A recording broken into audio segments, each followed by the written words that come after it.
Hello and welcome back to another video. Today going to be going through 15 cars from Test Drive Unlimited 2 that I would like to see come forward to Test Drive Unlimited Solar Crown. So last week I went through 15 cars from the original Test Drive Unlimited, so if you want to see that video, it went up same time last week. As with that video, this is only going to be cars from the base game, so no paid DLC, and only cars that were exclusively in the second game and not in the first. That first wishlist is there if you want to see the cars from the first game that I want to carry forward. So a list of cars that are in both games is also going to be coming next week to cover anything that did cross over both games, so do watch out for that one. As always, I don't expect all of these to be added. These are just my favourites from the game, so it would be great to see any of them in the upcoming game. For now though, let's get started with today's list. Kicking things off with the first car, the 2007 Alfa Romeo 8C or the 2008 8C Spider, so sort of two cars.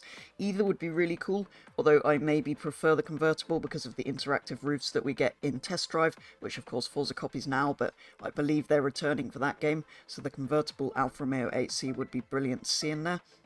Secondly, the 2006 Ascari A10, choosing this Ascari as to me it's more iconic than the older model that I had in the previous wishlist, and there's a similar one to that in this game, so I wanted to go with a slightly different one, the A10.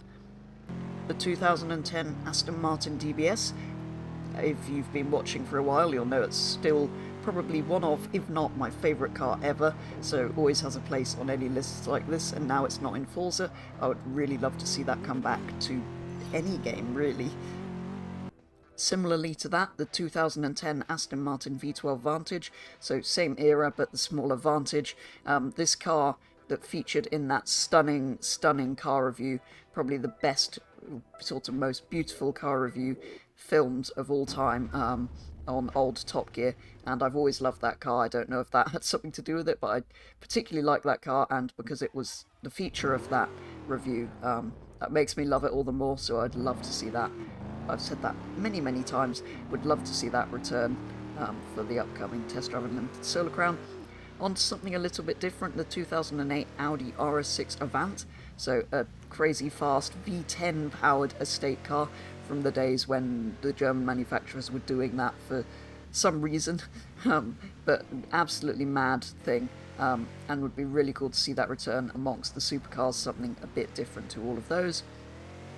Next up, the 2008 Bugatti Veyron. I don't particularly like these, but they are a bit of an icon, and I think the base model's probably the one to have. There were several versions in TDU2, although I think a lot of them were DLC, but it would look great between an EB110 and a Chiron if we get both of those.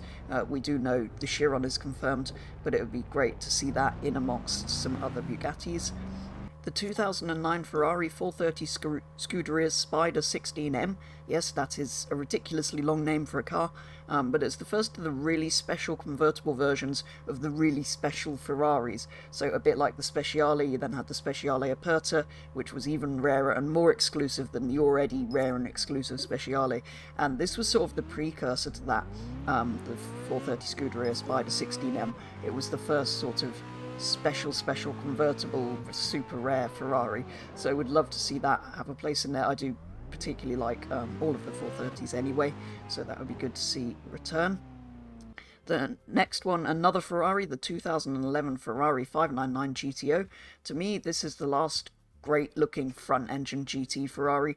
I'm not a fan of the F12 or the 812, although I do quite like the FF and the Lusso, but they're the sort of hatch style rather than traditional GT, so I would love to see that return to maybe sit alongside some newer Ferraris or something like that. Moving from Ferrari to a big competitor, McLaren, 2011 McLaren MP412C, the first of the cars from the new McLaren Automotive as a car manufacturer that we know today.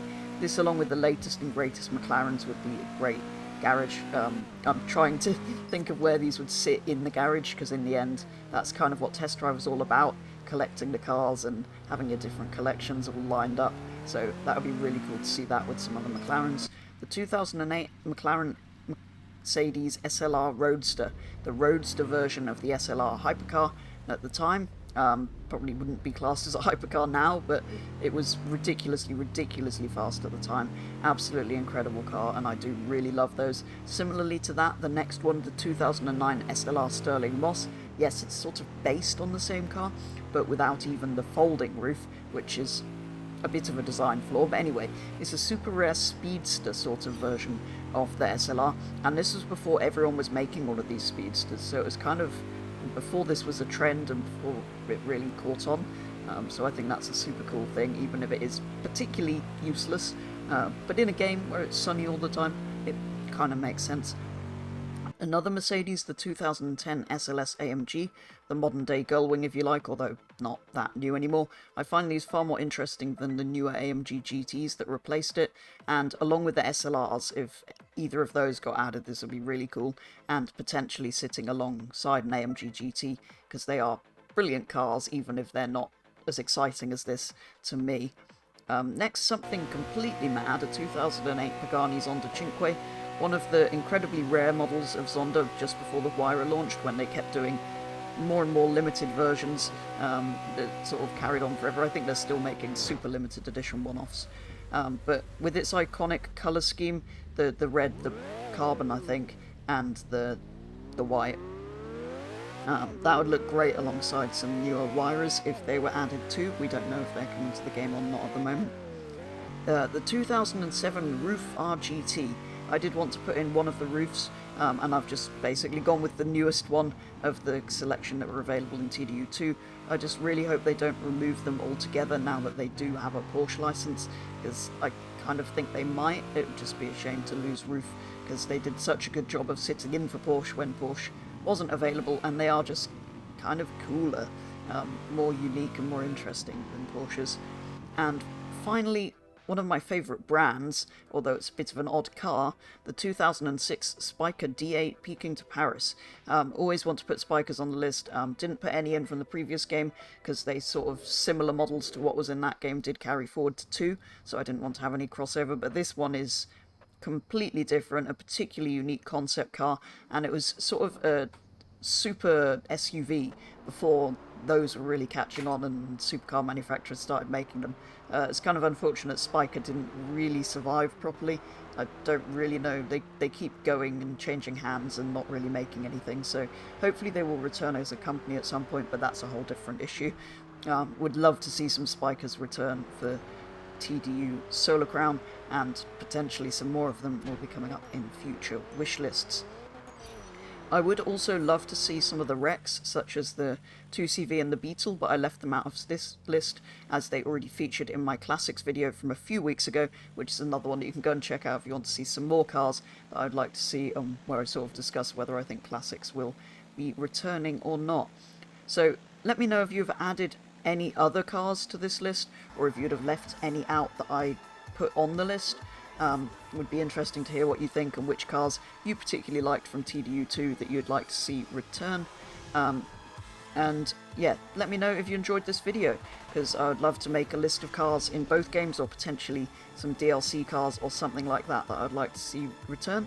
For now though, as always, I look forward to hearing more news about Test Drive, although we know it's being delayed now, so it could be a little while before we hear anything. But that is going to be all for today's video, running through 15 cars from TDU2 that I would like to see return for Solar Crown.